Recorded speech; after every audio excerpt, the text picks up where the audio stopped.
Mark Levin here. Our number, 877-381-3811. 877-381-3811. Lots to cover tonight. Welcome.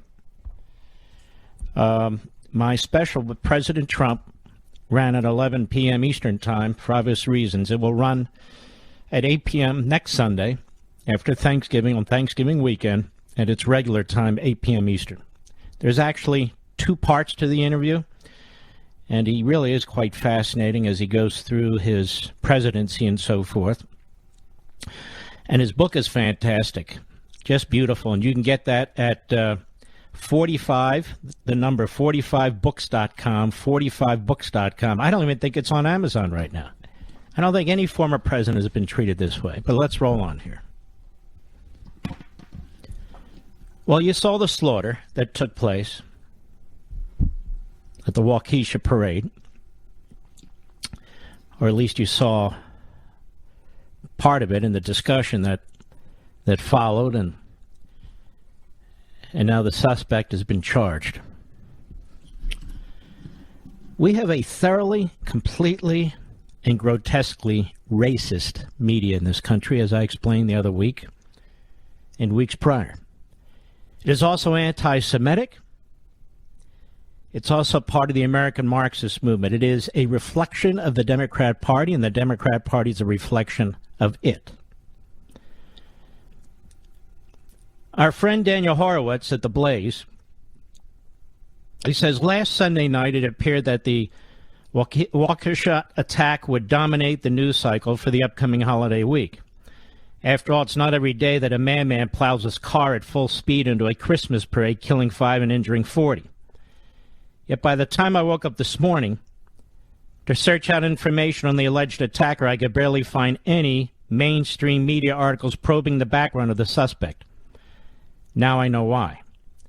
Darrell Edwards Brooks Jr., and by the way, if I were MSNBC or CNN or the New York Times or the Washington Post or any of the rest of the American Marxist Democrat Party propaganda media, and this man were white, that would be the lead story. Would it not, Mr. Producer? He's white. He's part of the deplorables. There's connections with Trump. Now, how do I know this? Because we all know this. What they did to Kyle Rittenhouse.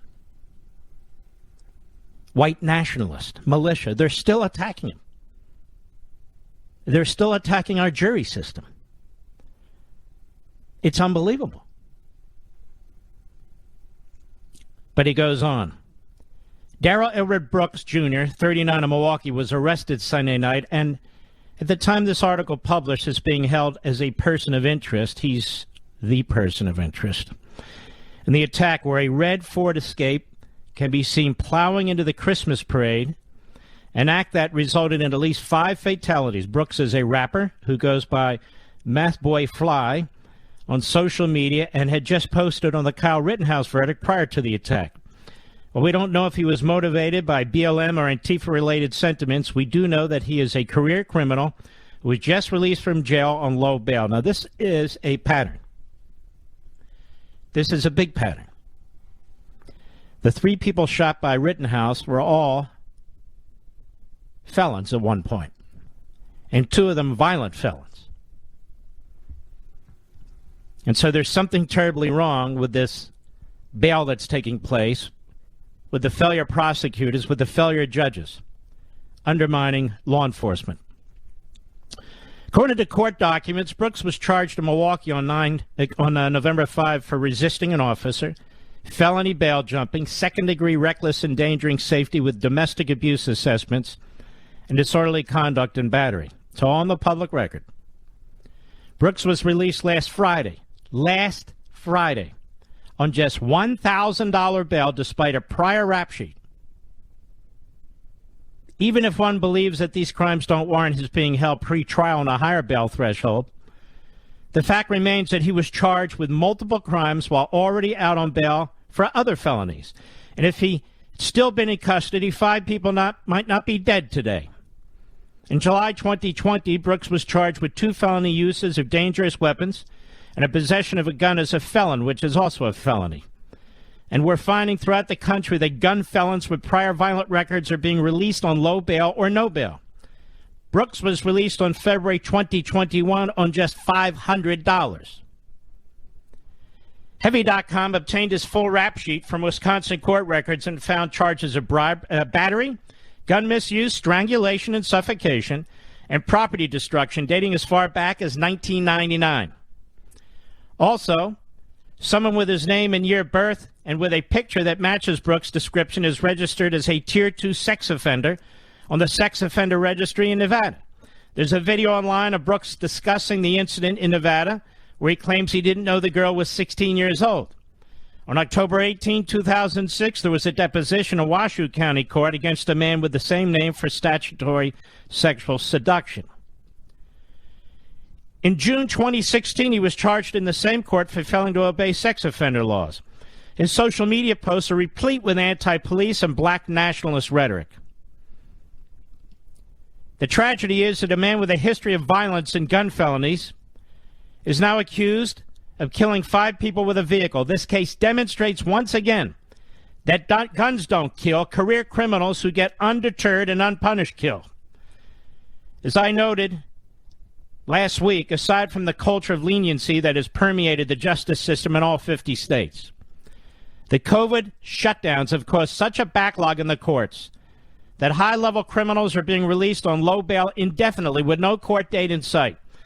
This is a forgotten yet potent casualty of the lockdowns that will reverberate through our society for years to come. And we need more funding for prosecutors in courts, real prosecutors, aimed and targeting repeat violent offenders and for enforcing or strengthening 3 strikes and you're out laws.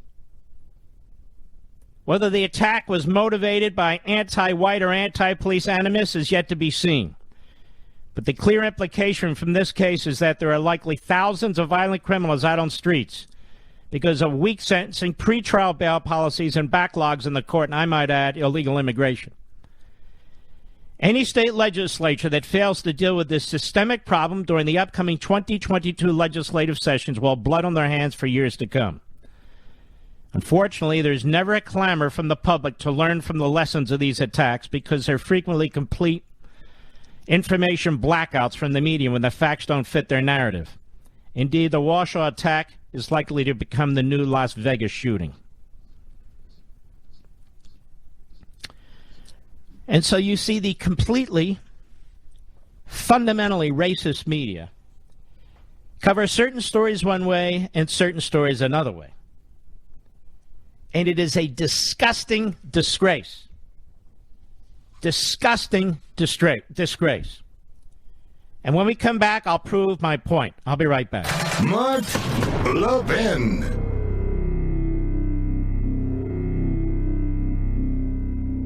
American history and civics education is at a turning point. Will we allow bureaucrats and lobbyists to choose what school children are taught, or will we teach the whole truth? My friends at Hillsdale College argue for teaching the truth. They've made the Hillsdale 1776 curriculum downloadable for free at levinforhillsdale.com, available not only to teachers but also to citizens just like you to share with other concerned Americans. This complete K-12 history and civics curriculum, designed to give educators guidance, not mandates, allows students to learn the tragedies and triumphs of American history as it really happened. Only through a complete and honest study of our history can students fully understand the world in which they live. Our children deserve to be taught the truth through a sound curriculum that was created by teachers, not bureaucrats, and upholds the dignity of each individual. America's future depends upon an honest, candid look at our history. Download Hillsdale's 1776 curriculum for free today at levinforhillsdale.com.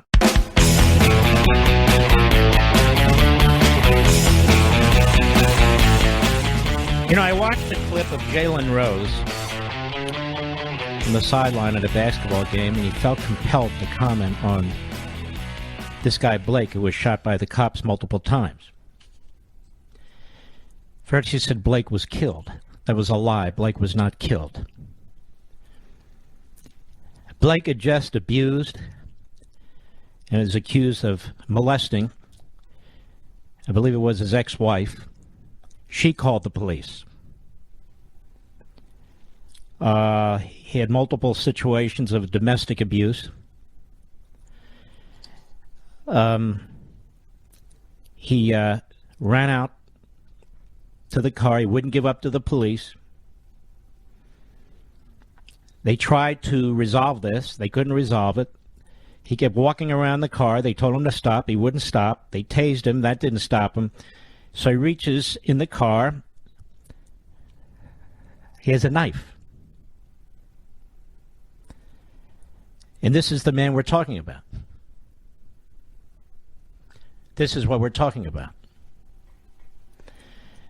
And Jalen Rose says he was killed. He was not killed. And, of course, Jalen Rose comes to his defense. Michael Strahan gave him a softball interview not too long ago.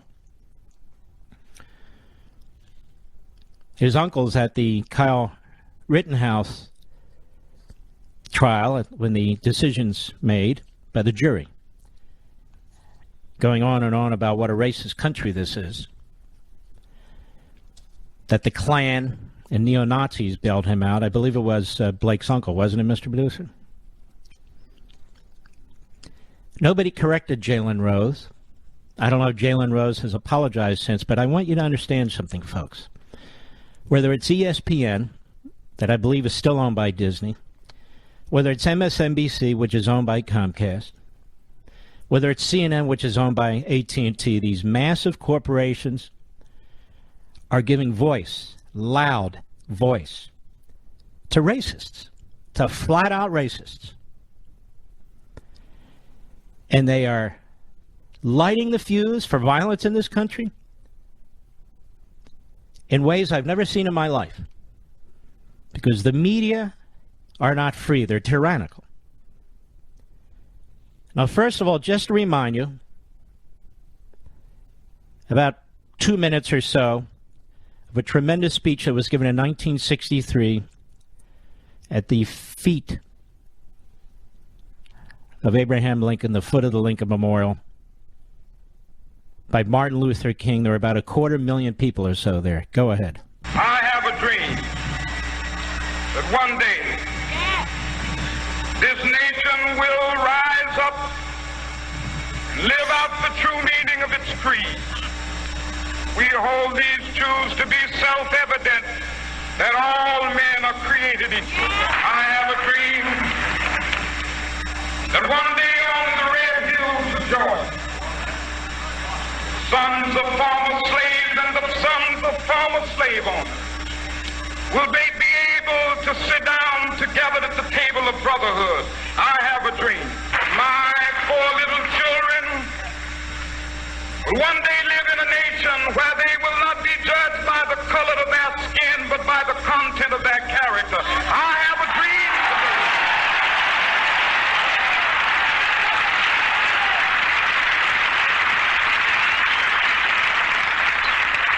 I have a dream that one day every valley shall be exalted.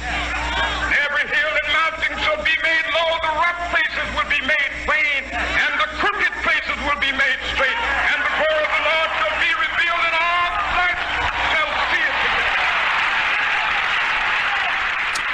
You know who doesn't agree with that?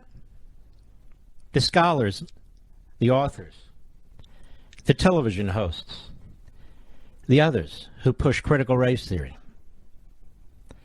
Critical race theory specifically rejects a colorblind society. It insists on a color-based society.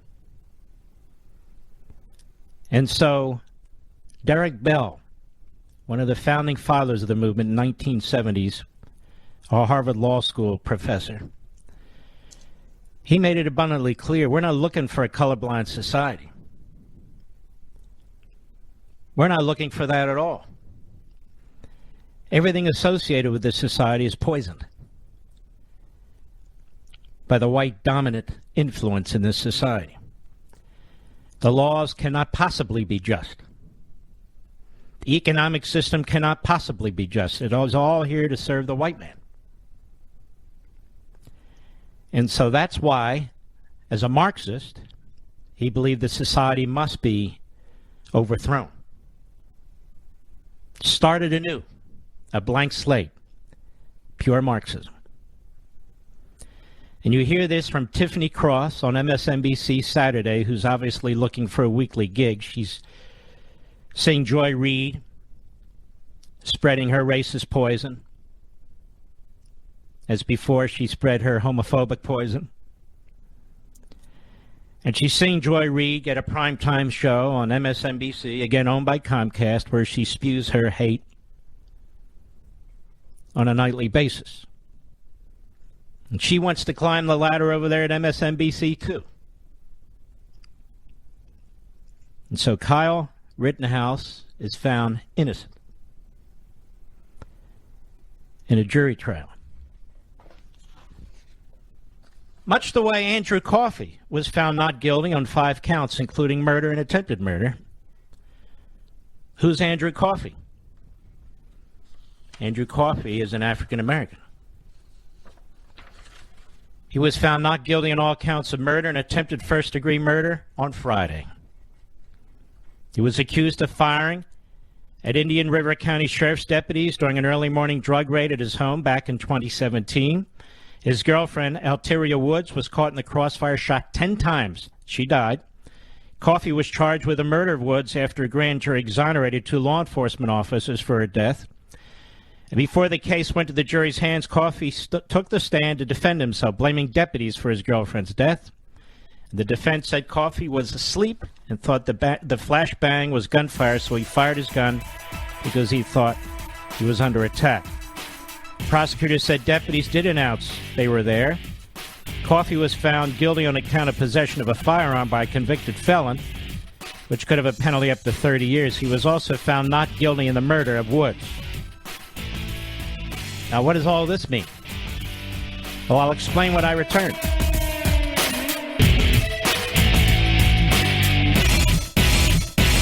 American history and civics education is at a turning point. Will we allow bureaucrats and lobbyists to choose what school children are taught, or will we teach the whole truth? My friends at Hillsdale College argue for teaching the truth. They've made the Hillsdale 1776 curriculum downloadable for free at levinforhillsdale.com, available not only to teachers but also to citizens just like you to share with other concerned Americans. This complete K-12 history and civics curriculum, designed to give educators guidance, not mandates, allow students to learn the tragedies and triumphs of American history as it really happened. Only through a complete and honest study of our history can students fully understand the world in which they live. Our children deserve to be taught the truth through a sound curriculum that was created by teachers, not bureaucrats, and upholds the dignity of each individual. America's future depends upon an honest, candid look at our history. Download Hillsdale's 1776 curriculum for free today at levinforhillsdale.com.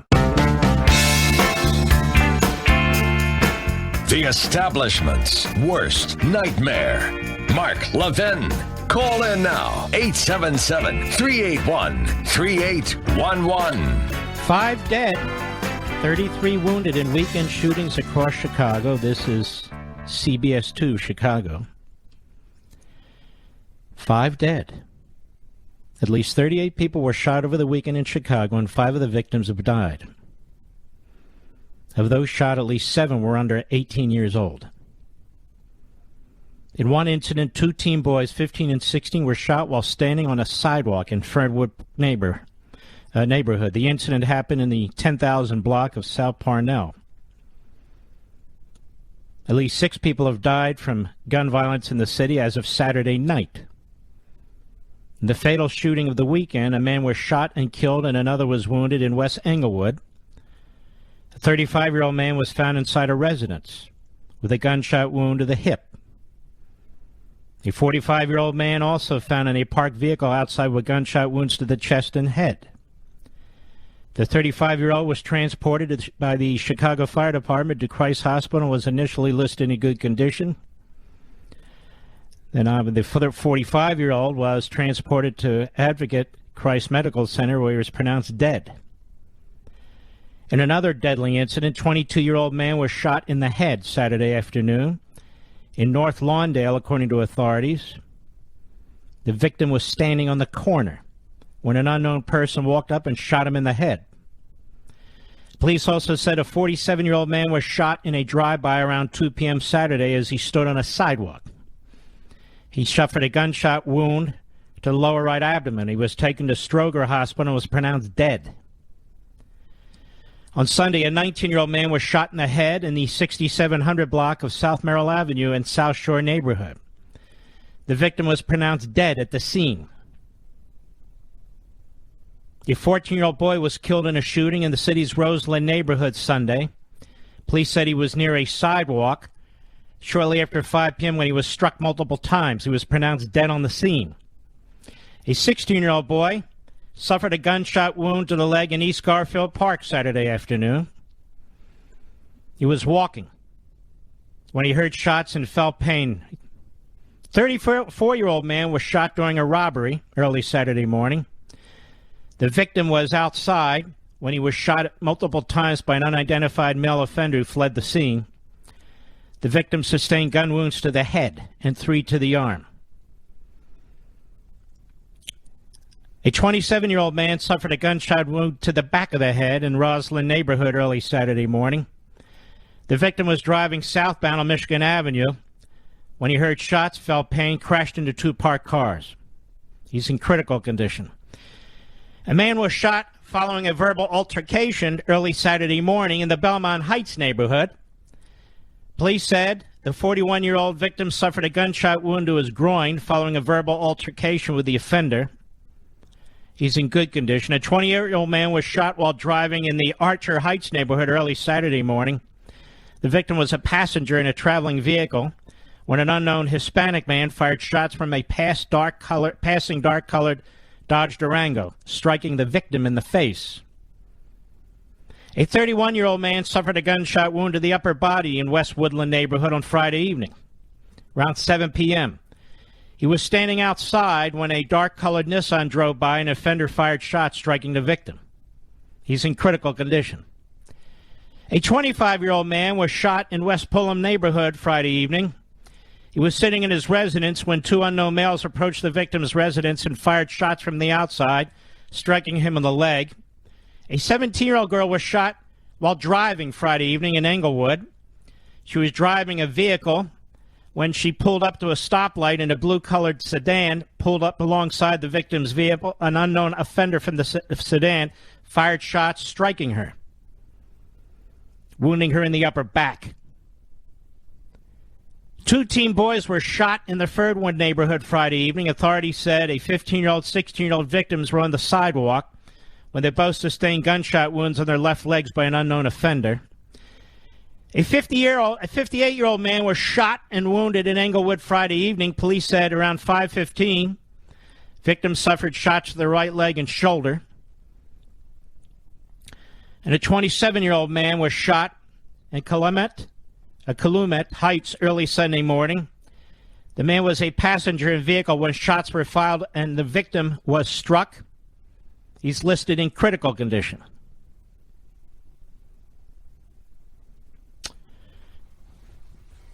What do you think, Mr. Producer?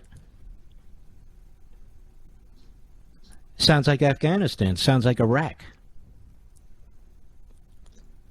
I just provided you with more coverage of what took place in Chicago this weekend than any news organization, perhaps outside of Chicago.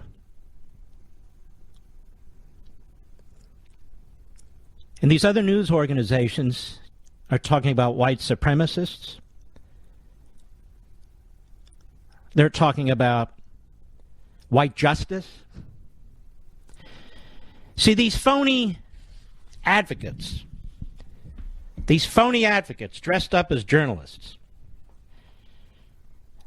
they're political hacks, they're ideological hacks. They don't spend a minute on what goes on in the weekends in our inner cities. Not a minute. Not 1 minute. For one, they wouldn't get ratings. For two, it destroys the narrative that we're all human beings, that we should have compassion for each other, that the issue isn't a systemically racist police force. Notice they don't talk about that anymore. Now it's about vigilanteism. So we had to defund or slash the budgets of systemically racist police forces, they call them, and now it's vigilanteism if you defend yourself. But all that's going on in this country the thousands and thousands of murders, the overwhelming majority which are black young men against black young men, get almost no attention, particularly on CNN and MSNBC, particularly by Joy Reid and Tiffany Cross and Al Sharpton. Not to mention Joe Scarborough, Mika Brzezinski, and Fredo Cuomo and all the rest. It's shocking. So what does Tiffany Cross, a nobody, a host on MSNBC Saturday, what does she make of all this? Well, the mayhem and carnage is going on in the inner cities. What does she make of all this? Cut 5, go. He wasn't the only lawmaker to make this point. Paul Gosar, whose own family doesn't like him, said that he wanted Kyle as an intern. I find these people disgusting, Ellie. I'm disgusted at what I'm seeing. It's not just this trial, it's other trials. But this in particular, the fact that white supremacists roam the halls of Congress freely and celebrate this little murderous white supremacist, and the fact that he gets to walk the streets freely, it lets you know these people have access to instituting shut up, you moron. You racist moron. That's exactly what you are. That is exactly what you are. Little white supremacist, little murderous white supremacist. That is a perfect lawsuit. Perfect. He was found not guilty in each case, and he's not a white supremacist, but it doesn't matter. What about Andrew Coffey? Is he a white supremacist? Is he a black nationalist? What is he? He's none of those things. I told you the media, the American media, are racist. They embrace this critical race theory. Somebody like Tiffany Cross can get on the air and say the things that she says, knowing full well that her bosses at MSNBC and the overlords over there at Comcast are pleased with her. The corporate media is destroying our country with the reprobates, the miscreants, and the malcontents they hire. It's shocking. Ellie Mistel of The Nation, which is a radical left, I don't even know what they call it anymore, magazine, she was on the same show. They cherry-picked their guests for this very purpose. Cut 6, go. The Honorable Prophet, Ellie, you punctuate the point why none of us were surprised yesterday. That does not make the decision, however, any less outrageous. This happened because this is what the white justice system was designed to do, all right? This is not a miscarriage of justice. This is justice working as intended for white people. And the way you know that Got is that? because... Got that? These stereotypes, the broad strokes, the ad hominem attacks against the entire system, against judges, against juries, as racist for white people, is sickening. The case in Kenosha didn't involve anybody but white people. But it doesn't matter, because Ellie Mistel, the Honorable Prophet, is he a prophet, Mr. Producer? The Honorable Prophet, or whomever, says so. The whole system is built for white people, except for all the white people who are convicted, I guess. Go ahead. Reason why I was able to predict that was because of the judge. The judge. No, the reason you were able to predict it, moron, is because it was predictable by everybody that this was a political prosecution brought on by a mob. A mob in the media, a mob in the streets, a mob in the Democrat Party. Can you imagine if this was the kind of mindset that was in charge of justice in this country? Can you imagine? So how do Ellie Mistel and Tiffany Cross, two nobodies, I never heard of them before, they've done nothing for any community as far as I'm concerned, undermine this country with their propaganda and their hate? How do they explain Andrew Coffey? If the justice system is built for white people, how do they explain Andrew Coffey? They can't. How do they explain this man, multiple felon, since 1999, who gets out on bail for $500 and 2 days later is driving a red Ford SUV into a crowd of innocent human beings? The white justice system? How do they explain that? They don't, and they don't have to. Because they don't want to debate anybody. They don't want to be challenged. This is propaganda, pure and simple. It is hate. It is poison. It is bigotry. It's racism. And often it's anti-Semitism. That's what Comcast has brought us on MSNBC. That's what AT&T has brought us on CNN. It's that simple. That's what it is. I'll be right back. Mark Levin.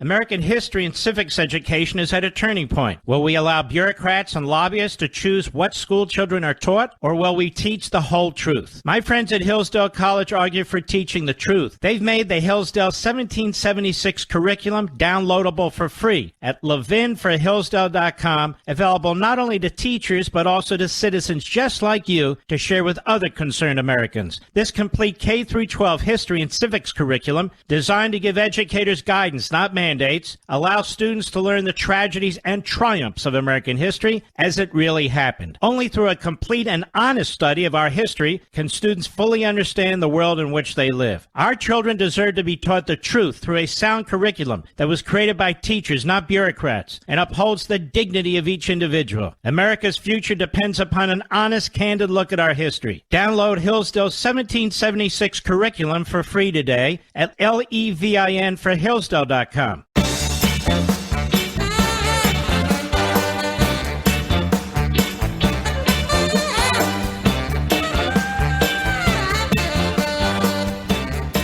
Seems like there's a lot of vigilantes in the streets of Chicago. Do we know their names?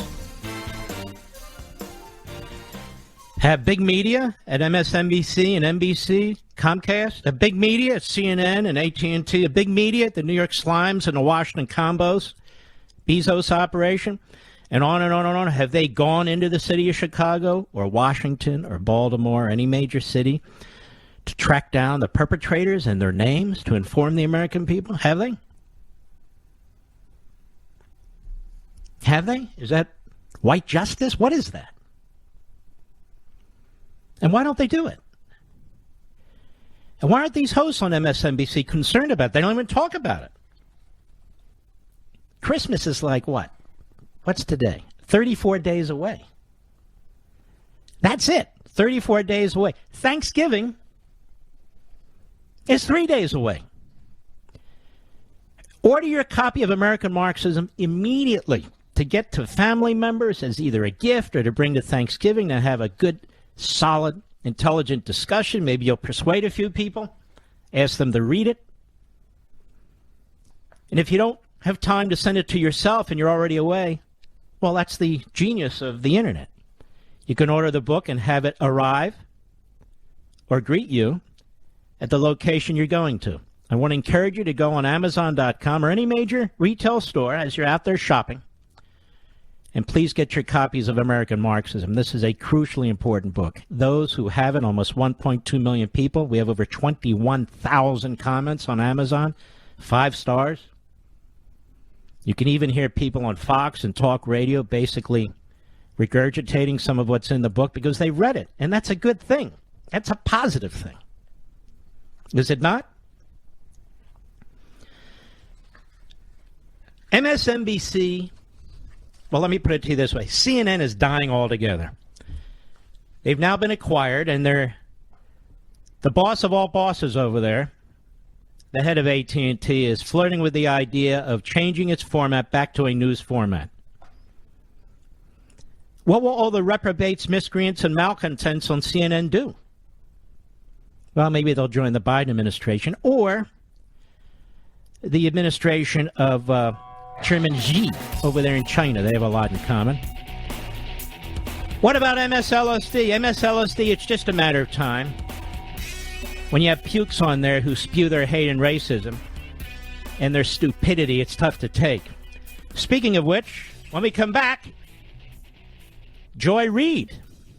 Not to be ignored, of course. I'll be right back.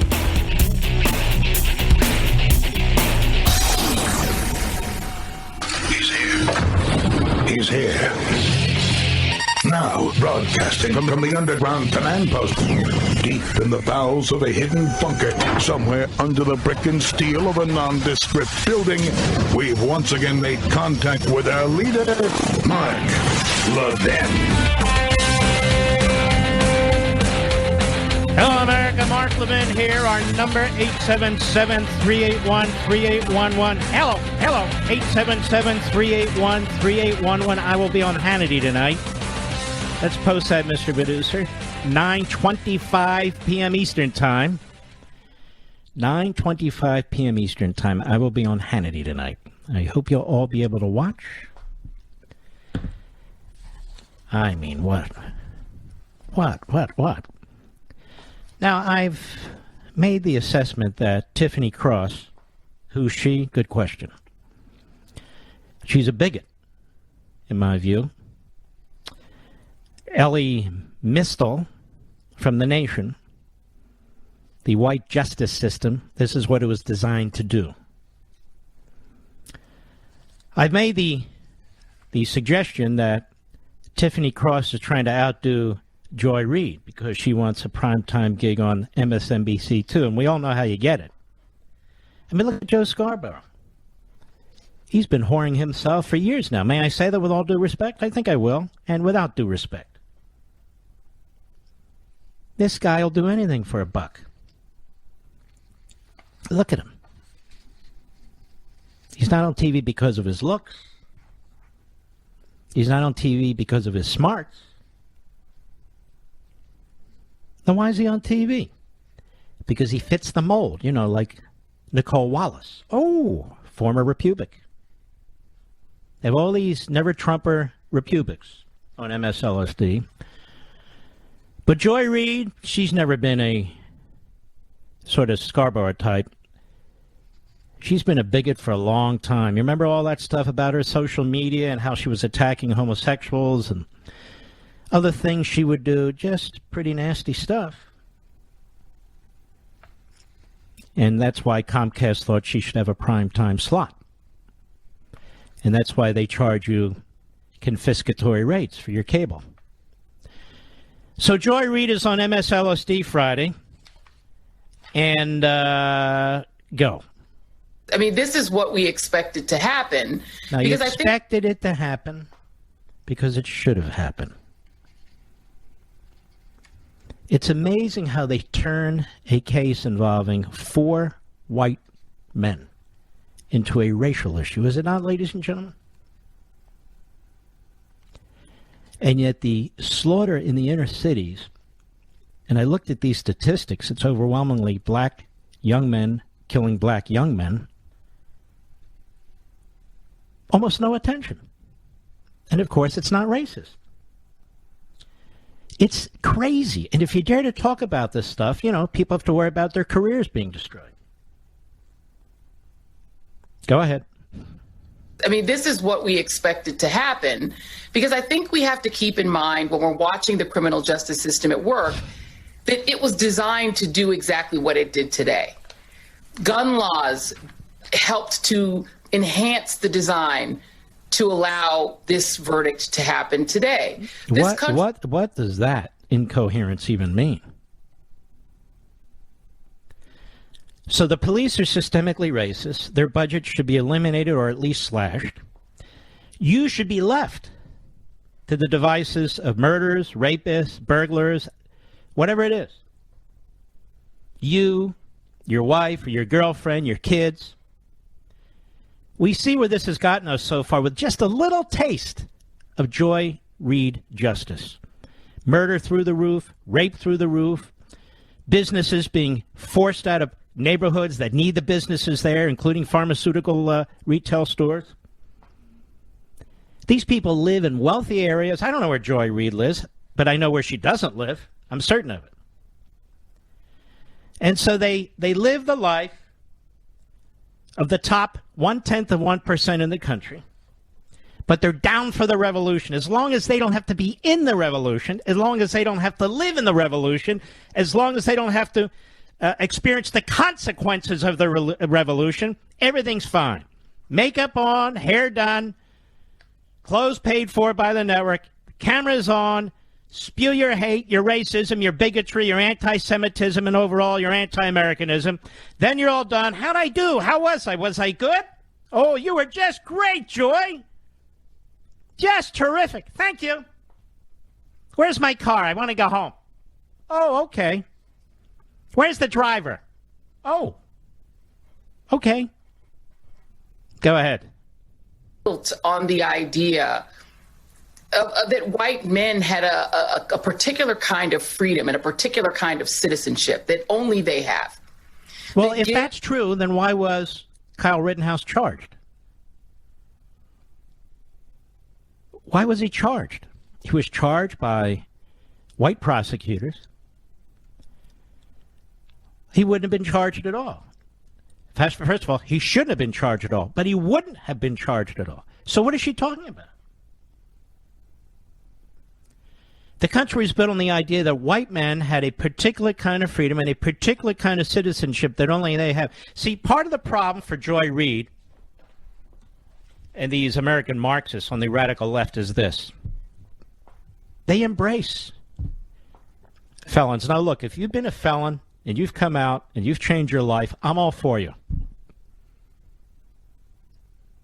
There's one man in particular who I happen to know, not well, but in a distant way, who is a terrific husband, a terrific citizen, who's a patriot.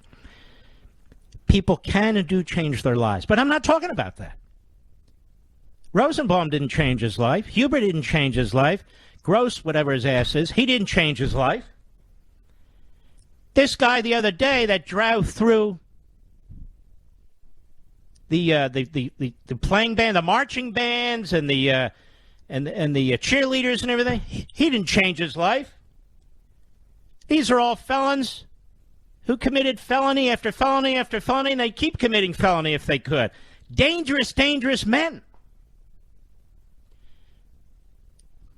And the Democrats, if you remember Bernie Sanders, he believes people should vote while they're in prison, even if they committed murder.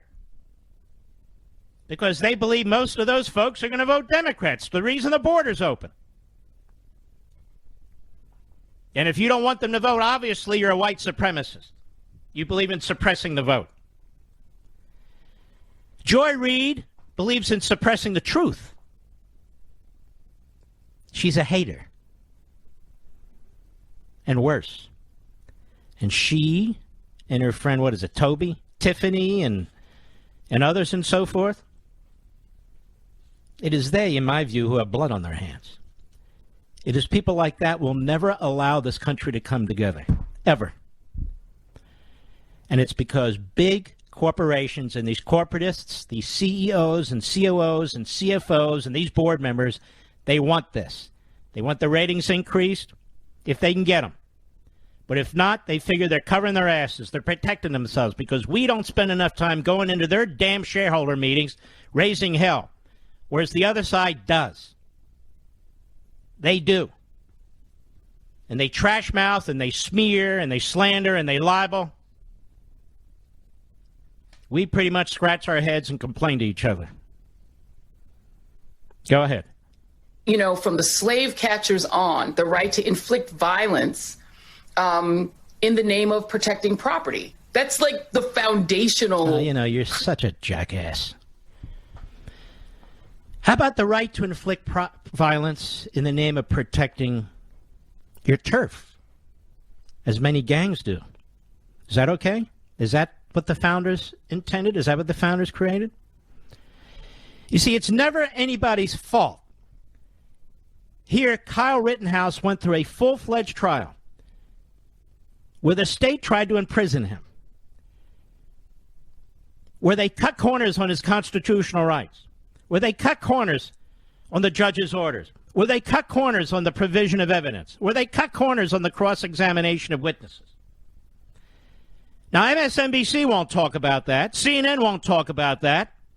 The clowns at the Holocaust-denying New York Times won't talk about that. The clowns at the Washington Compost, they won't talk about it either. I mean, it's not Russia collusion. You know, it's not covering up for Hunter Biden, so they're not going to give you the information. This country was built on. Let me tell you what this country was built on. This country was built on ideas that were never, ever established in any form of government. Not Athens, not Rome, none. Not Britain, even. Even though our framers borrowed ideas from Britain, they wanted to be distinct and different from Britain. And they borrowed great ideas from the greatest philosophers, from the Judeo-Christian morals.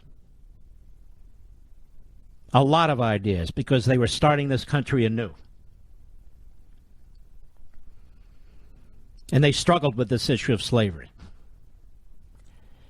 They struggled to the point that their children and grandchildren fought a civil war. I suppose they didn't have to fight a civil war, but they did. And the vast majority of those who fought the Civil War, both for and against, were white. Not all, but the vast majority. Let's talk about the Union for a moment. And this white foundational creation of the United States, and this white dominant culture. Why would men from the North, who didn't own slaves, who had nothing to do with slavery, support abolition? Or even if they were neutral in the issue, hadn't given it much thought. Many of them never met a slave. They knew nothing about slaves. Why would they put their lives on the line and fight to end it? Not just a few. In a nation of 24 to 25 million people, with about 17 million of them in the North, there were over 700,000 casualties. More deaths in the Civil War than World War II.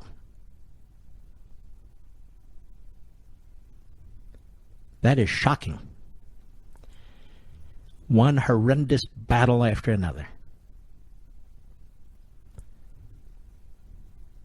People lost their arms and legs. Most of them wouldn't survive. If they were wounded horribly, they suffered. The country was turned inside out.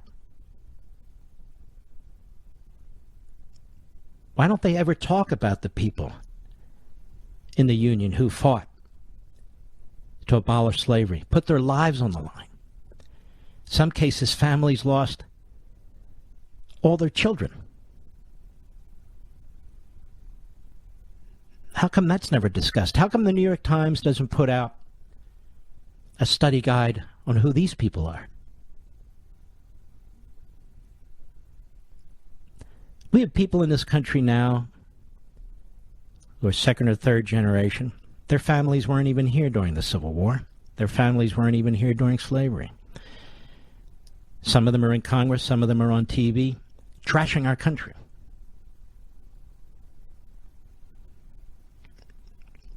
Trashing the country.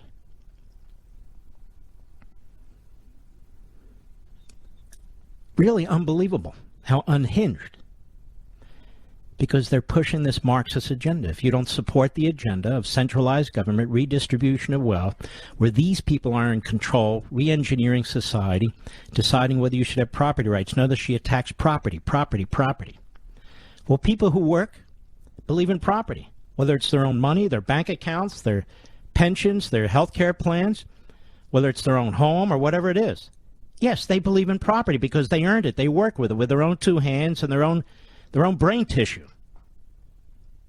But it's a funny thing, ladies and gentlemen. When negotiation time comes up for Joy Reid's contract, she cares about property too.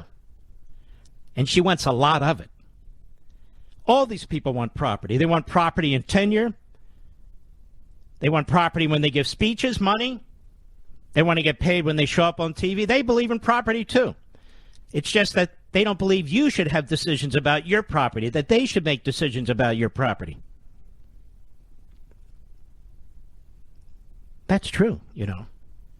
But who were these men? These men. Some of them as young as 12 or 13 years old. Boys. Who put on that heavy wool Union uniform. Who could march up to 20 miles a day in the sweltering heat in the South. March through woods and forests and rivers with poisonous snakes and other kinds of animals, knowing that they would go into a battle and they were likely to be severely wounded or mortally wounded, killed. Writing notes to their loved ones and putting it in their pockets. Writing notes in their Bibles for their mother or their father. Holding on to memories of their loved ones, pictures. Who were these men? They were mostly Christian, and they were mostly white. They were mostly Christian, and they were mostly white. And they fought to save the Union, and they fought to destroy slavery. I wonder if they'll teach that in the critical race theory classes. I wonder what Joy Reid has to say about that. Or Talib. Or Omar. I'll be right back. Mark Levin.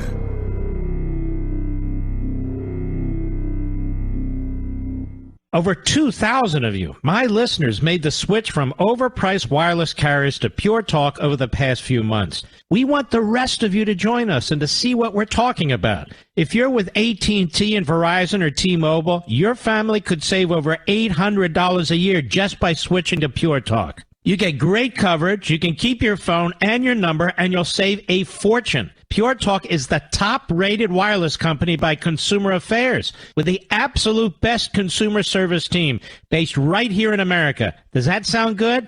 Well, it gets better. Right now, get unlimited talk, text, and 6 gigs of data, just $30 a month. And if you go over on data, they don't charge you for it. They don't care. Go to puretalkusa.com and enter promo code Levin Podcast. Again, puretalkusa.com, promo code Levin, Levin Podcast. And when you do, you'll save 50% off your first month. That's puretalkusa.com, promo code Levin Podcast. Pure Talk USA, simply smarter wireless.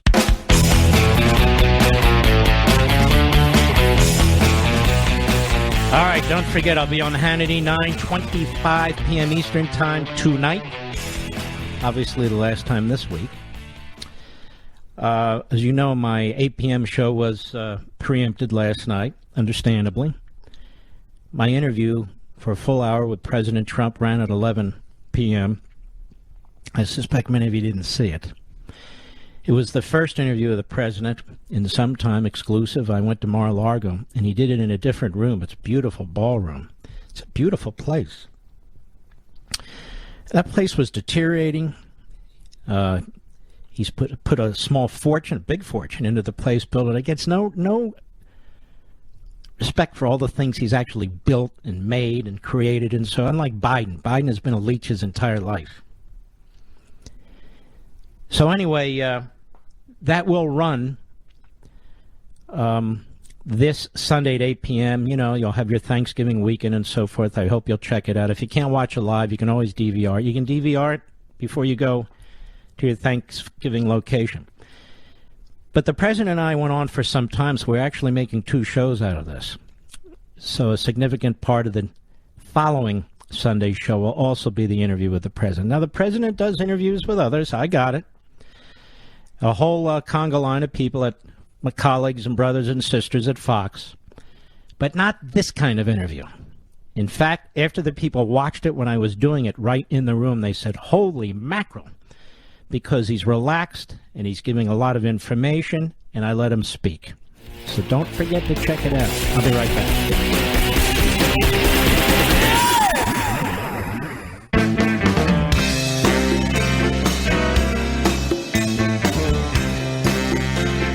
Mark Levin, the great one. The great one, Mark Levin. Dial in now, 877-381-3811. We're moving and we're grooving. Hat tip to my man Marvin. Moving and grooving.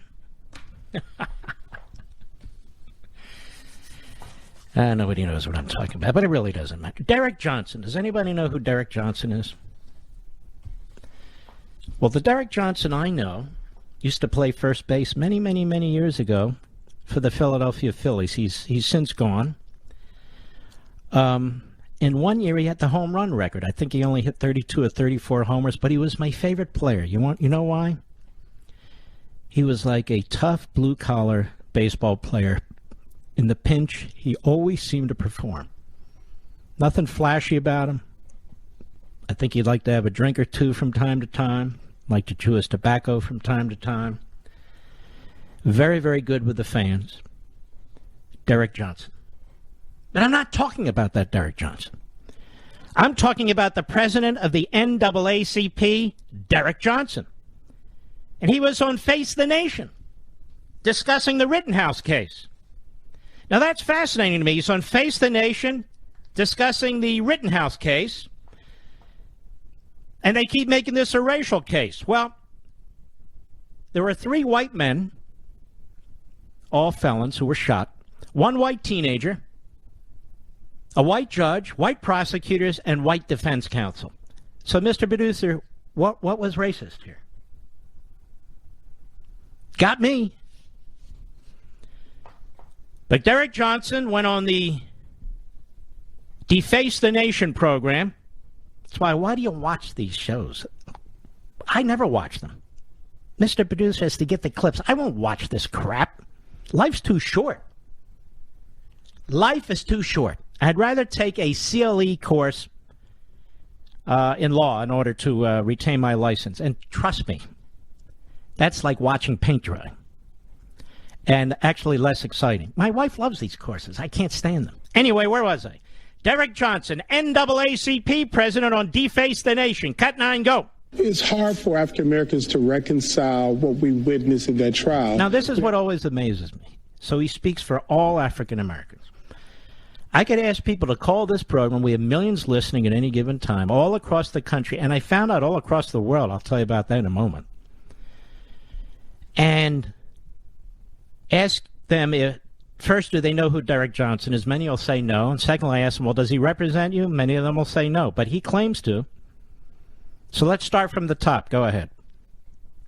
It's hard for African Americans to reconcile what we witnessed in that trial. We have far too many individuals sitting in jail for crimes they didn't commit. How do you know that? How do you know people are sitting in jail for crimes they didn't commit? How do you know that?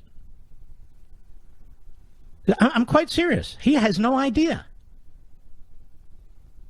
Go ahead. For crimes that were committed. And here you have a 17-year-old who illegally purchased a gun. Okay, he never purchased a gun. Oh, for God's sakes. I have to go through this. He never purchased a gun. They had to drop the charge that was brought wrongly about him illegally having a rifle. Because under Wisconsin law, it was not illegal unless the barrel was shorter, like a sawed-off shotgun. But that's not what they had. They measured it, and that had to be dropped. Then the judge dropped it. Should never have been charged for that count. So he never bought it. And as a 17-year-old, yes, he was allowed to have that rifle. Go ahead. State lines. He didn't travel across state lines. When they mean travel across state lines, they mean travel across state lines to commit some kind of an offense. He didn't travel across state lines to commit an offense, let alone to shoot people. So that doesn't make any sense. So number 1, lie. Number 2, lie. Go ahead. property that was not his for owners who did not invite him. Okay, he went there to protect a lot for an owner who did invite him and asked for his help. Number one, he primarily went there to provide aid, including medical aid, and he came with a fire extinguisher, and I believe you're allowed to cross state lines with a fire extinguisher. And so here you have the president of the NAACP lying through his teeth, creating his own narrative and projecting it, and he's not interrupted by the clown on Deface the Nation. Go ahead. Put himself in harm's way. Put himself in harm's way. That's a new one. Now, ladies and gentlemen, if people are rioting or people are threatening you, or if there's mayhem and anarchy and all the rest of it, you have no rights. The lawless have all the rights. They have the right to any block they take, any part of the town they take, the whole town if they take it. You're not to put yourself in harm's way. Because by putting yourselves in harm's way to put out a fire, to provide medical assistance, and to help somebody protect their lot, you're the provocateur. You're in the way. We don't want any good Samaritans anymore, don't you see? We don't have good Samaritans. We only have vigilantes. How dare you stand up to the mob? Now, if you don't think the Democrat Party supports violent mobs, then you've been smoking something. Because they defend the violent mobs. They defend the violent mobs against a 17-year-old who was just cleared of all charges because he was defending himself. And thank God he did, or he'd be dead. So the violent mob is the Democrat Party. The violent mob are the media. The violent mob is academia. That's why they're focused on January 6th, to take all your attention away from who they are, what they do, day in and day out. January 6th was one day. Every day, the mob. Every day in our communities. Left, right, black, white, doesn't matter. Go ahead. The rhetoric that he's seen on social media platforms. So it's hard to reconcile. The rhetoric that he's seen on social media platforms had nothing to do with anything. So right now, just listen to what this guy has said. None of it's true. The president of NAACP. None of it's true. Go ahead. With the experience that many African Americans have faced over the several decades. So this this verdict has nothing to do with what African Americans have experienced over several decades. Each trial, the facts are taken independently, and the law is applied independently. It has nothing to do. So what is Derek Johnson saying? That he should have been convicted because of slavery? He should have been convicted because of Jim Crow? He should have been convicted because he knows of a trial that was unfair? What is he saying exactly? What is he saying? Go ahead. Now, for us, is a warning shot that vigilante justice is allowed in this country or in particular communities. Vigilante justice? They tried to kill him and he defended himself. Don't you get it? He didn't go there and start shooting people. He was assaulted multiple times. They were chasing him. They threatened to kill him. That's why everybody says, even on the Marxist radical left, we knew the outcome, because of white dominant society. It had nothing to do with a white dominant society. The white dominant government are the ones that brought the charges. So what did Derek Johnson add to this but fuel on the fire? Absolutely nothing. Nothing. Nothing. Didn't get any of the facts right, not one. And we can't reconcile this verdict, you see, with past verdicts involving African Americans. Well, in some cases that's true, in some cases it's probably not. But that has nothing to do with anything you're saying. Anything. It's just unbelievable to me. This is CBS News, their Sunday show. CBS News, their Sunday show. It's as if these Sunday shows and CNN and MSNBC cable shows pick the most radical, extreme individuals they can to represent that perspective that America is unequivocally and irreparably racist. That's it. First it was the cops. Now it's the justice system. They'll go through one part of the culture after another. Then it's brainwashing people who work for major corporations. It's brainwashing our kids in our public school systems. This is why I try to explain to people, and it's not so easy, that the election about a month ago, give or take, 3 weeks ago, in Virginia, New Jersey, these other, very, very important. Very important. And we need to keep winning them. But that's only one battle. It's one battle. It's not the whole war. It's one battle. These people are not going to give up. On the radical left, the Marxists, they're not going to give up. They control many of these cultural elements in our society. And we have to be realistic about the fact that one election doesn't fix this. Because that means one election will destroy us. You know, double-edged sword. And this is what I keep trying to explain to people, and this is what I explain in American Marxism. This is more than an election. Elections are crucial, but it's bigger. We're up against an anti-American ideology that seeks to destroy the society, destroy the unity of this society by using diversity against diversity. I'll be right back. Mark Levin.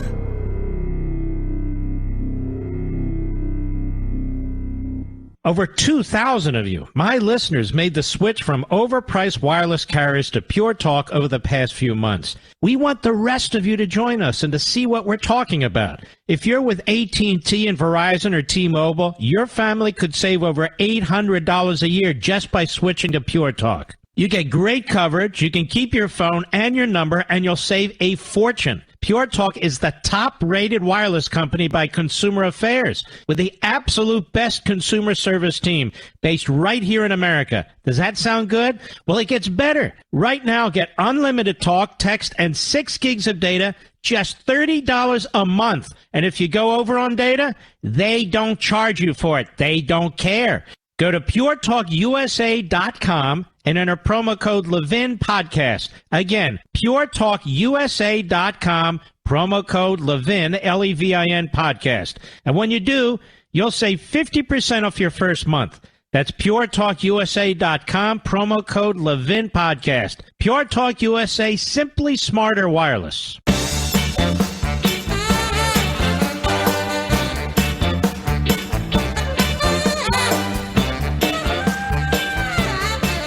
I will be on Hannity tonight. I don't remember if I mentioned this or not. I think I did. 9:25 p.m. Eastern Time. I think you'll like my new hairdo, Mr. Producer. My new hairdo. I went to my barber, who speaks broken English. She's terrific. I said, can't you... What's that? I'm not allowed to talk about such people such a way, so I can't anymore. Because he's on TV. That said, is it better than his hair? Well, isn't no hair better than his hair? I think it is. But anyway, you should look. I have it all done differently. Now you're going to say, Mark, how can you do that? Well, leave it to me. I know what I'm doing. And by the way, it's the greatest thing. I love Thanksgiving. You know why? My mother-in-law cooks and bakes. My wife cooks and bakes. The kids cook and bake. I don't have to do anything. I just try and stay away and enjoy the aroma, watch what I want to do, lie down, sit up, my iPhone, not on my iPhone. We have great conversations, don't get me wrong. But, I don't cook. I just don't cook. Doesn't mean I can't. I mean, when I was a bachelor decades ago, I had these little ovens. I don't like doing the big oven because I don't want to clean it. These little ovens, I'd make a steak, a hamburger, a hot dog. And before I knew anything about health, this is like, how old was it, 20? That's what I would eat. Steak, okay, the next hamburger, next hot dog, steak. Then every now and then fish sticks. You ever eat fish sticks, Mr. Producer? I love them. Fish sticks.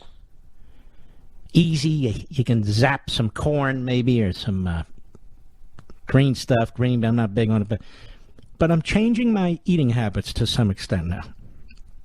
Because of the last time. I'm tired of going in these hospitals. Tired of having work on my heart. So I said, all right, look. My poor wife has been on me just over and over and over. Please do this. But finally I said, my poor wife cares more about my health than I do. So I've gone from, you probably notice it on air, those of you who watch. I have like this now skinny neck. I don't know that it's that attractive, Mr. Producer. But I had a double chin, and my double chin was getting a triple chin. I said, well, what is this here? I'm starting to look like Christy. I don't want to do that. So I went from about 240, I'll tell you the truth, like 248, down to about 216 now. That's pretty good, right, Rich? And all I did was cut out dessert, cut out a lot of bread, not completely, cut out a lot of the Diet Cokes, don't eat fast food anymore. By the way, who can afford fast food anymore? You have a family of 4 or 5, it's like $50, $40. Plus, you have to fill up your car. It's unbelievable. Only problem is now I don't have a lot of clothes that fit, and I don't like shopping for clothes. So I went online, I got some stuff and so forth. All right, I'm rambling. Get your copy of American Marks. All of you who have it, I got it. I understand. But maybe you can get a copy for the people at Thanksgiving. Just even one copy. The cover will scare the libs, but the rest of it's very, it's very important. This is a time for family to get together. This is a time for family to get together, for family, for faith, and for country. And the book is about the country. Perfect time. I'll be right back.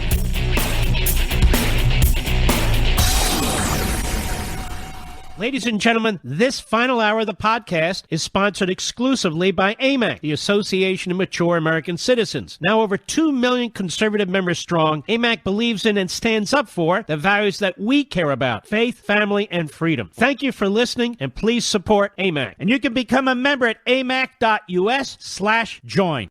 He's here. He's here. Now, broadcasting from the underground command post, deep in the bowels of a hidden bunker, somewhere under the brick and steel of a nondescript building, we've once again made contact with our leader, Mark Levin. Hello, America. Mark Levin here. Our number, 877-381-3811. Hello, 877-381-3811. Joe Biden has a plan to fix the economy, ladies and gentlemen, to bring down the price of gasoline, the price of food, to fix the supply chain, to bring down the inflation rate. He has a plan, and he's going to announce it tomorrow. You know what the plan is? To attack business and the private sector. You know where he got this idea from? Franklin Roosevelt.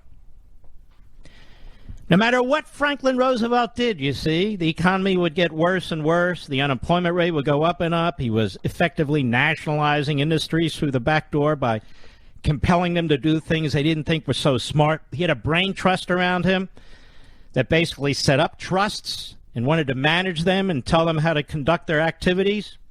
It wasn't working. They took a terrible recession and they turned it into a 10-year depression. So they blamed Hoover. And then they blamed the private sector. And by blaming the private sector, he was actually able to do more in terms of spending, borrowing, and passing more laws and left and right. They need a boogeyman. The American Marxists need a boogeyman because their ideology is a disaster. They don't know how to run anything but their mouths.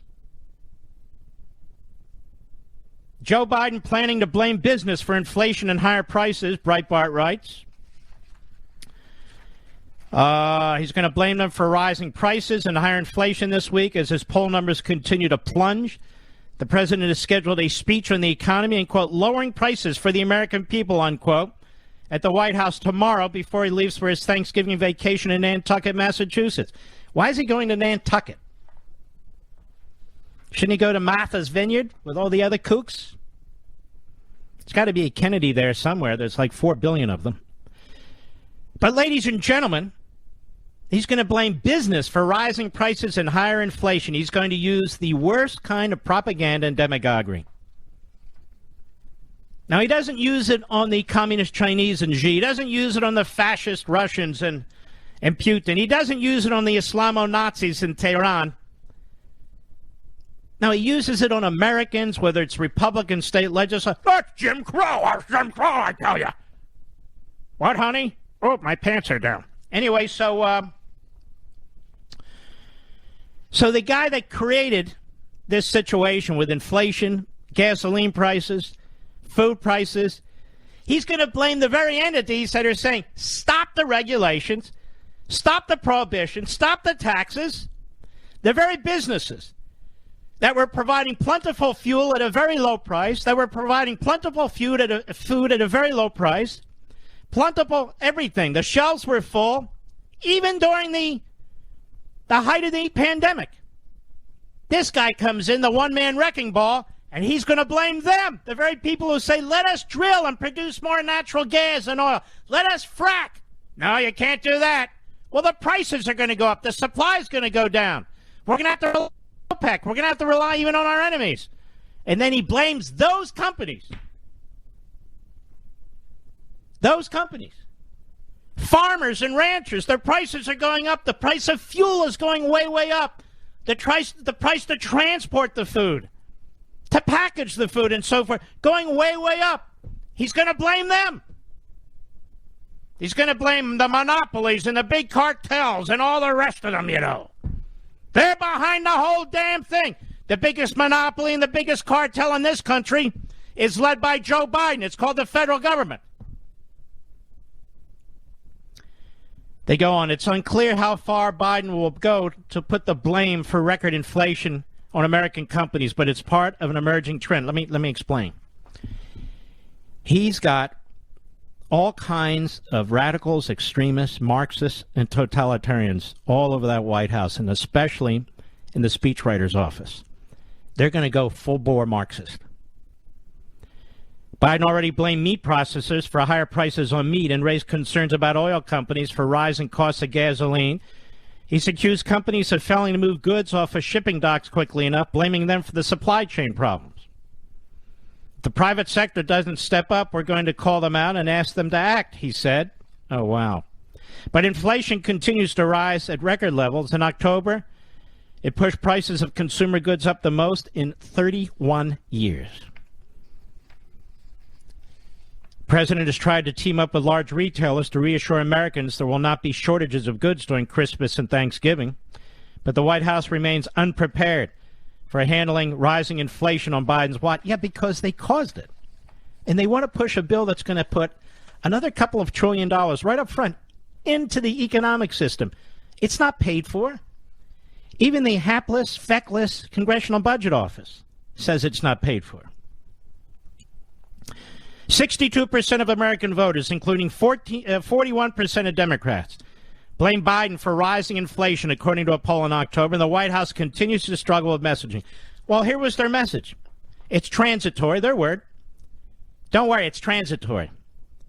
Then it was, okay, but it's not that bad. You can handle it. What's wrong with you? It's actually good, one of their geniuses said, because that means you have a lot more money. And it's because of money putting pressure on the more money, demand, putting more pressure on supply that we have in inflation. So it's actually a good thing. That was the next message. And now the new message is it's not that much inflation. What's the problem? And now the fourth message is it's not our fault. Blame capitalism. Blame Exxon. Blame the meat processors. Blame the truckers. Blame everybody. Don't blame me. I'm just Joe Biden doing my thing. So that's what's going to happen. You're going to hear a Castro/Stalin-like speech from a man. He's not a Marxist. He's not a social. No, he's a moderate. No, he's not a moderate.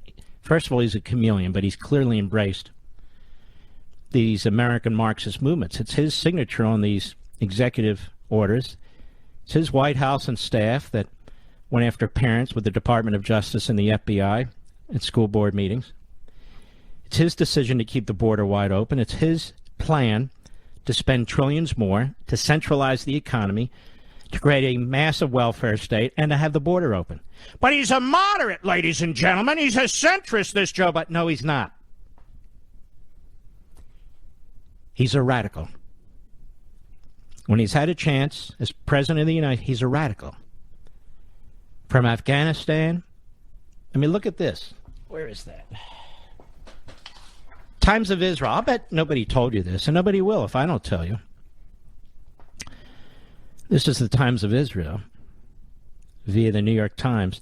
United States warns Israel its attacks on Iran nuclear program, if it attacks, it'll be counterproductive. New York Times. Running in the Times of Israel, but the New York Times.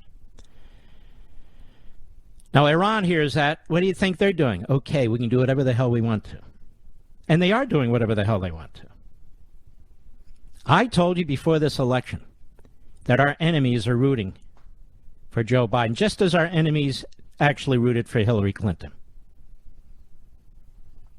Because the Democrat Party leadership hates us more than they hate our enemies.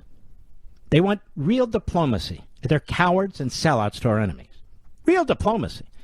But when it comes to us, they'll call us everything and call us anything. I want to remind Joe Biden that when he was hiding out in his basement,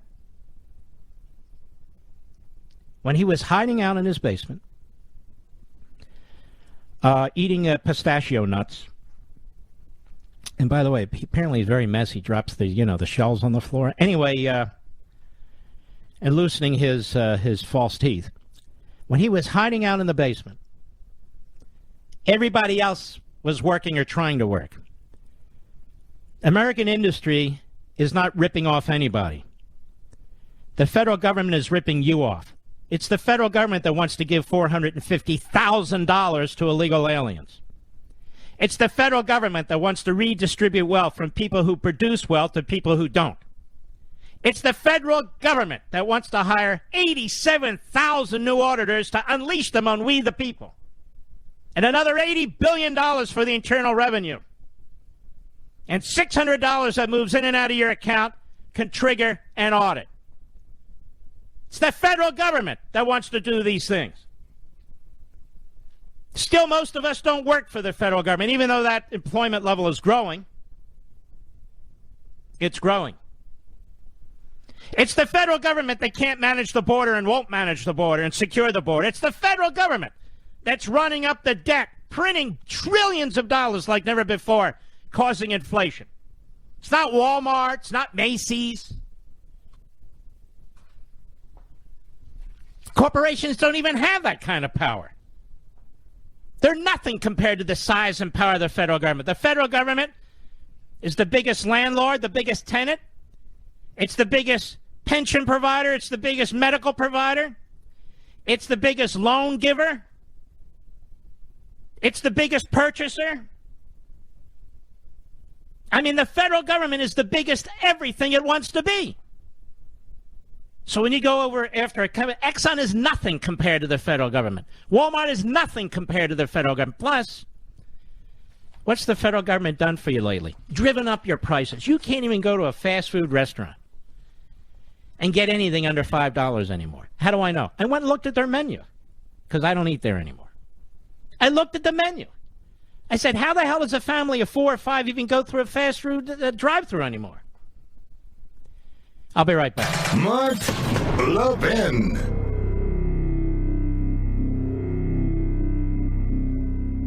AMAC, the Association of Mature American Citizens, is one of the fastest growing organizations in America, now over 2 million conservative members strong, and I'm one of them. AMAC believes in and stands up for the values that we constitutional conservatives care about. More than talk, AMAC fights. A full-time presence in Washington, AMAC pushes back against reckless spending, disasters like Medicare for All, and the expanding reach of the federal government. And beyond advocacy, joining AMAC gives you access to a wealth of benefits and discounts, including special member-only rates on car insurance, travel discounts, cell phone plans, and a hell of a lot more. And if that's not enough, you'll get AMAC's bi-monthly magazine, full of insightful articles on issues that matter to most of us, we conservatives. As I said, I'm an AMAC member, and you should be too. Join today at amac.us. That's AMAC.us. Stop supporting the liberal agenda that the other 50-plus organization has been pushing for. Join AMAC instead. AMAC.us.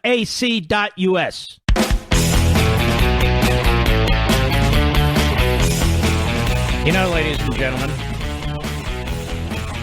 most of the media out there isn't really media, they're propagandists. When they write about this show, oh, Mark said this and Mark said that. Usually they're either wrong, sometimes they're right, but they just can't believe it.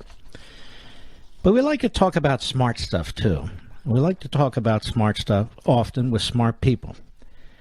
And one of them is my good friend, law professor, Randy Barnett. Randy, how are you, my friend? I'm doing well, Mark. It's been a long time since we've seen each other in person. Hopefully we'll get together sooner rather than later. No, I don't let anyone see me. I lock myself in the basement like Joe Biden. I'll be honest with you. No, I'm just kidding. Randy Barnett, I hope the family's doing well. You've written a fantastic book, The Original Meaning of the 14th Amendment.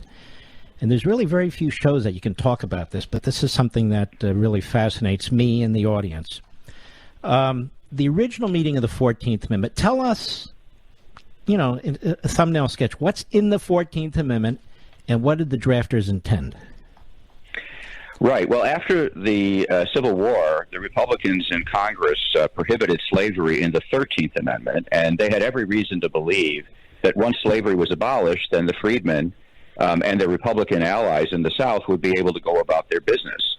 But that, of course, is not what happened. What happened instead was the imposition on African Americans of the black codes, which were a discriminatory set of laws that basically reduced the freedmen to something close to slavery, as close to slavery as they could get. And white Republicans in the South were also being put upon by militiamen and other armed terrorists, and everybody there, especially African Americans, were the subject of massacres and other sorts of abuses. And so in response to this white supremacy, this movement, this organized terrorism on behalf of white supremacy, the Republicans in Congress did a lot to fight back. They passed the Civil Rights Act of 1866, which protected fundamental rights, but it was vetoed by President Johnson, who said they didn't have the authority to pass it. Most Republicans thought they did. They overwhelmingly approved it over the veto. But just to be sure, and to make sure that the law wouldn't be repealed when the Democrats came back, they enacted the 14th Amendment.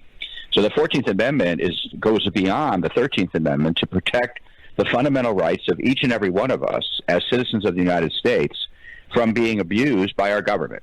So every time your members of your audience have heard about a First Amendment challenge to the states or a Second Amendment challenge to the states, they are really actually hearing about a 14th Amendment challenge, as you know, Mark. That's right. Although the challenges are happening under the wrong clauses. Tell them why, because I've made this argument over and over again. Go ahead. Right. Well, these substantive rights have been incorporated into the due process of law, the due process of law clause, which says no person shall be deprived of life, liberty, or property without due process of law. Mm-hmm. But that's not what that purpose of that clause originally was. And in our book, The Original Meaning of the 14th Amendment, we discuss each of the four clauses in Section 1 and also Congress's enforcement powers in Section 5. There are four operative clauses in Section 1. There's the Citizenship Clause, the Privileges or Immunities Clause, the Due Process of Law Clause, and the Equal Protection Clause. And it was the Privileges or Immunities Clause which says, no state shall make or enforce any law which shall abridge the privileges or immunities of citizens of the United States that was intended to protect fundamental rights, substantive rights, from state infringement, like the right to keep and bear arms, like the freedom of speech, like the right of assembly. And however, that particular clause was read out of the Constitution in an infamous 1873 case, the Slaughterhouse cases, and again in an even more infamous case, the Crookshank case. And so from 1873 until today, that clause just doesn't exist. It's been used once by the Supreme Court and once by Justice Thomas in protecting the right to keep and bear arms in the McDonald case. But other than those two examples, in all of these years, that clause just doesn't exist. So what the court did instead is they used the Due Process Clause to do much of the work that the Privileged Immunities Clause was supposed to do. Yeah, you know what else is interesting? There's this letter that Madison wrote, well before the Civil War, but he could see things were starting to split up. And he writes this letter because somebody asked him, he said, what do you make of, this, can states nullify federal law and so forth? And he said, once a state became part of the Union, their citizens became citizens of the United States. So they have independent rights from their rights as state citizens. And this sort of undergirds, I think, what you're talking about when it comes to the Equal Protection Clause and really the incorporation of most of the Bill of Rights, right? Absolutely. It informs the whole of Section 1. All of those clauses are informed by the Citizenship Clause, which says that all persons born or naturalized in the United States and subject to its jurisdiction are citizens of the United States. That just puts into law this growing view that Madison shared with the anti-slavery movement, which was denied by, for example, Chief Justice Taney and Dred Scott on behalf of the majority of the court. That's what the Republicans reversed. The first sentence of the 14th Amendment is put there to reverse Dred Scott versus Sanford. Now, what about the use of the 14th? We only have a minute. Can you hold on after the break, Randy? Absolutely. Because this is a little too important just to do in 7 or 8 minutes. When we come back from the break, my question to you is, and I know we're jumping around, but we don't have a lot of time. The use of the 14th Amendment today, has it been put to good use by the court, bad use to the court, or is it all over the map? The 14th Amendment. I will answer that question. All right. We will be right back, ladies and gentlemen. This is a very important question. We'll see where Randy comes down. I'll be right back.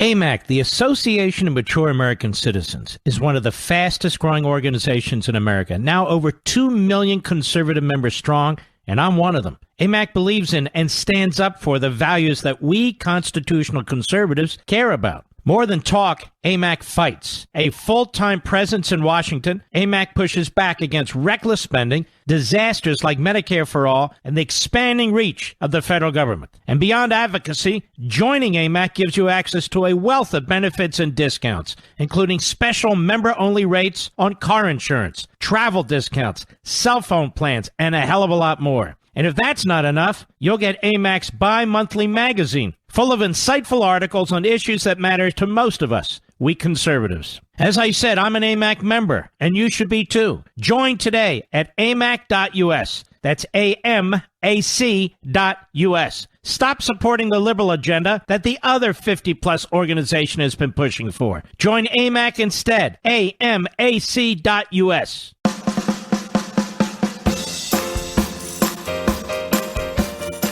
The Mark Levin Show, live and national at 877-381-3811. The 14th Amendment is very, very, very important. And the book is The Original Meaning of the 14th Amendment. It's a fantastic book. You can get it on Amazon.com, which we link to on my social sites. Again, the book is The Original Meaning of the 14th Amendment. Randy Barnett is a brilliant man. He's a good guy.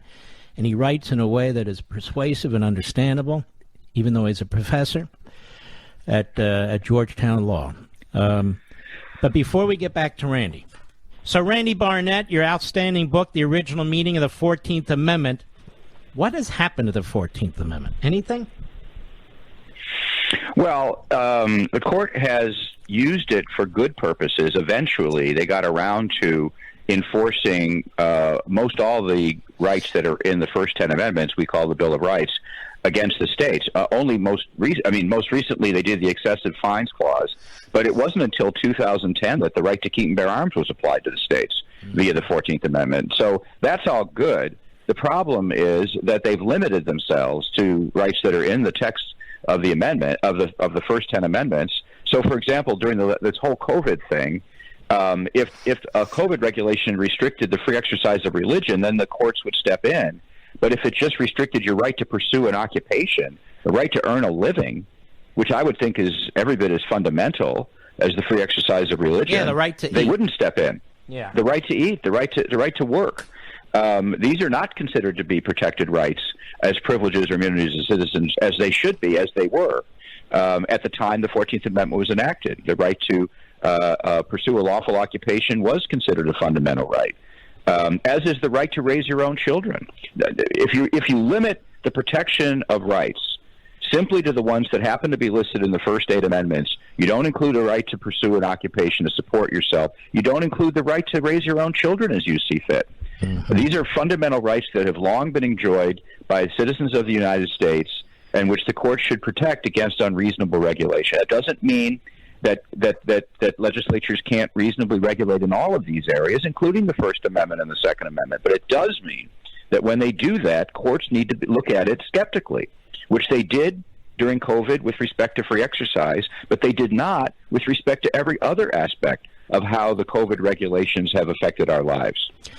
Are you concerned in the last few years in particular, you see this legislation being pushed through Congress, you see attacks on the independence of the court, attacks on separation of powers, I mean, really, recently. I mean, it's been going on, but I mean, really has come to a height now.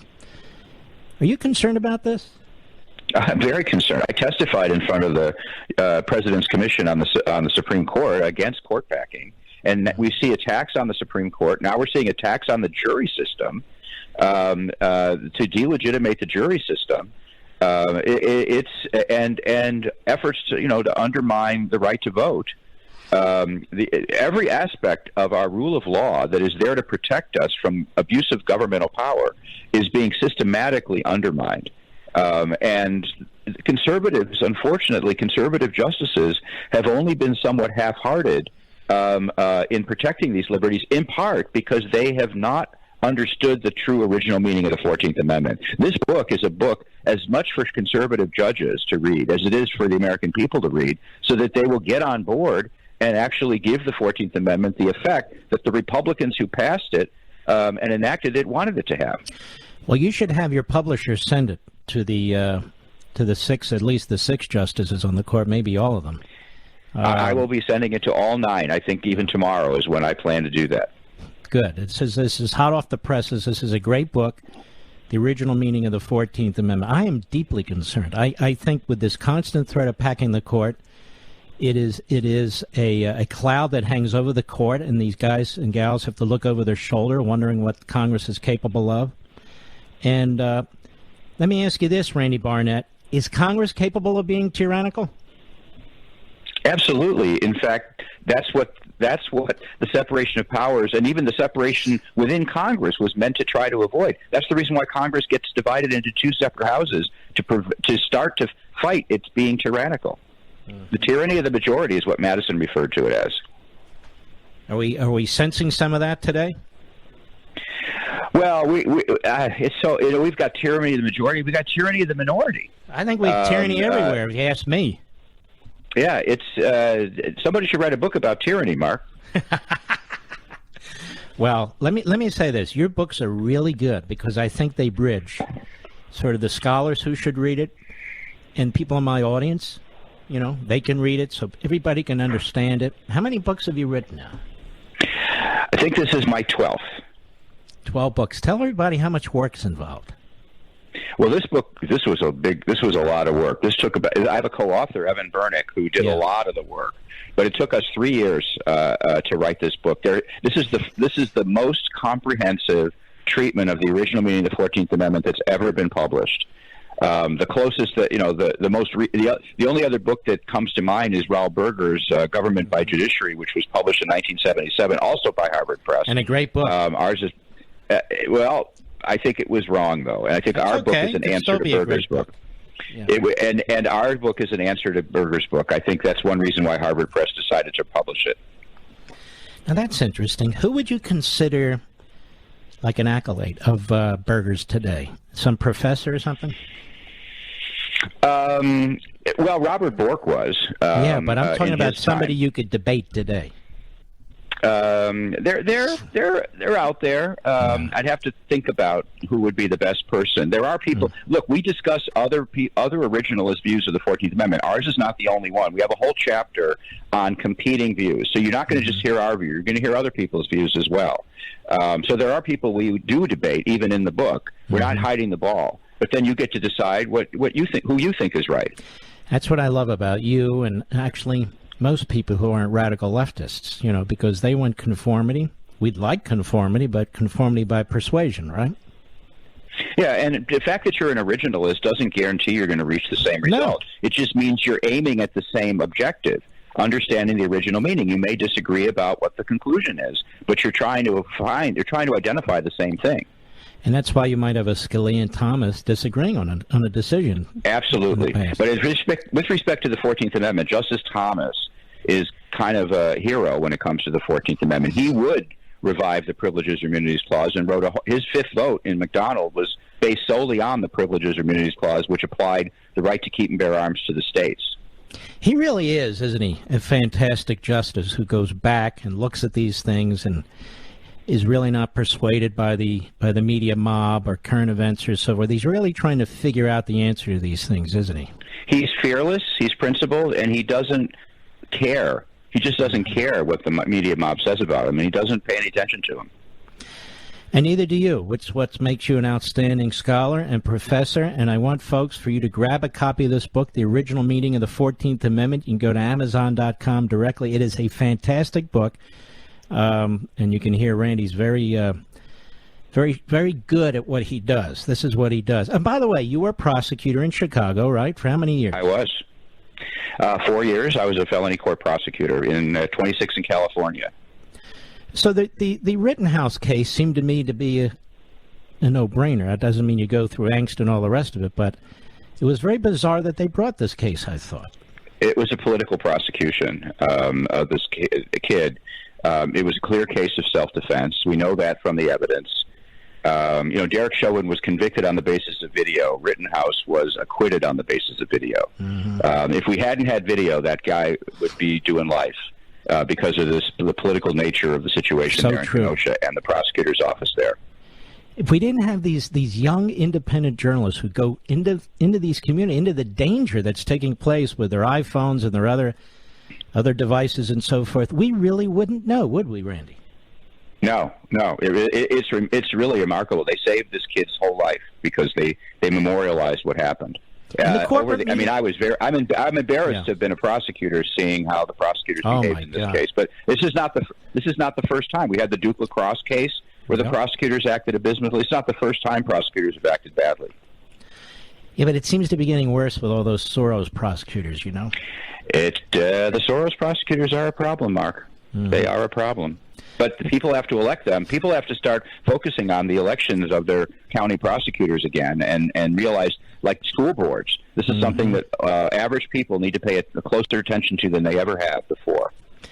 Professor Randy Barnett, Georgetown Law. The book is The Original Meaning of the 14th Amendment, which is very, very important. If you're interested in American history and the Civil War and what was taking place and why there was a 14th Amendment, this is right in your zone. You can get it at Amazon.com, any major bookstore, on my social sites. Randy, have a great Thanksgiving. You too, Mark. Your kind words mean a great deal to me. Well, they're the truth. God bless. Take care of yourself. And we'll be right back. Mark Levin.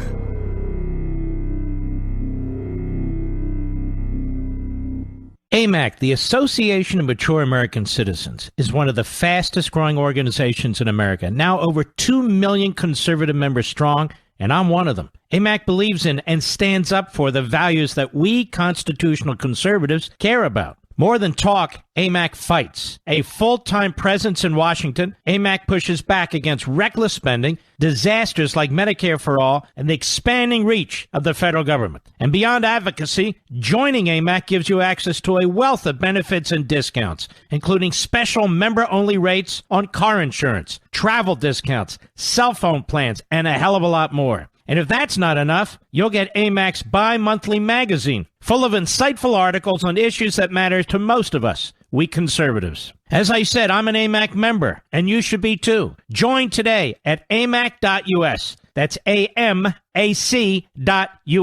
Stop supporting the liberal agenda that the other 50-plus organization has been pushing for. Join AMAC instead. AMAC.us.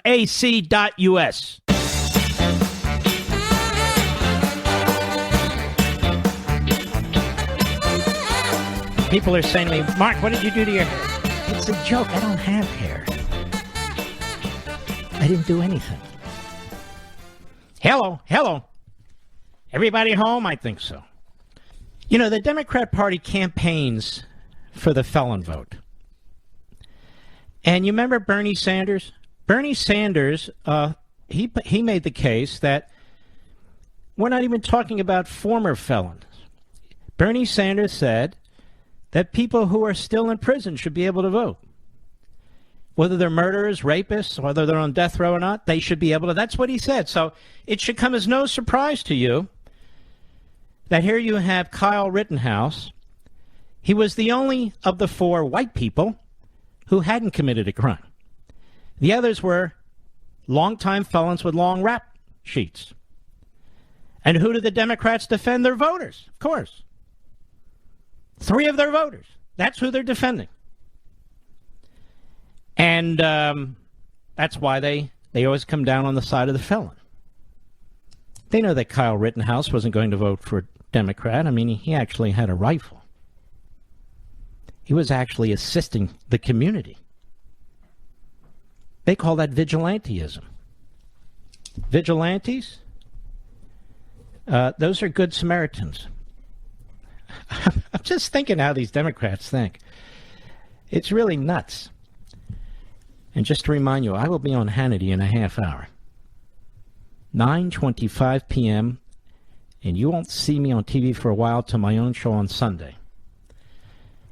With the fantastic... President Trump was fantastic. And as he himself has said, we have very good chemistry when we talk to each other. You know, I ask a question, I get out of the way. I'm not making accusations or allegations. I want to know what he thinks about a particular subject. And he had a fantastic presidency. You have people say, you ought to talk about what he accomplished, not the election and so forth, and yet they still interrupt him. How about let him talk? How about I take a call? Let's go to Michael, Lancaster, Ohio. Excuse me, XM Satellite. Michael, go right ahead, please. Mark, I want to know why the left wing liberal is not the left wing media. I'm sorry, is not calling this guy that drove through the barricades of people in Wisconsin in that Christmas parade. They're not calling that guy a domestic terrorist. But parents that go to a school board meeting are called a domestic terrorist. That's a great point. I mean, you're asking me to think how they think. I'd need a lobotomy, to be perfectly honest with you. Because that's not possible. Yeah, because it makes no sense. You're right. But how does that work? Like, you know, these folks,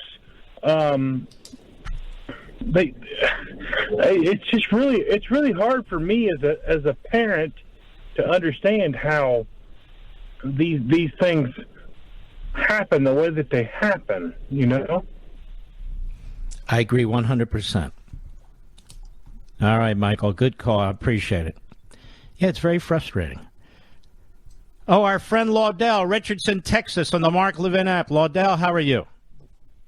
Yeah, man, how you doing, big time? Doing all right, brother? Oh, very well, thank you. Good stuff, man. Good to hear your voice again, man. Number one, what happened in Ohio, that dude is a domestic terrorist. He needs to have the book thrown at him, and even the books under the ground need to be thrown at him. Yeah. And that was sick. It needs to be condemned from no matter if you're white, black, purple, brown, yellow, whatever.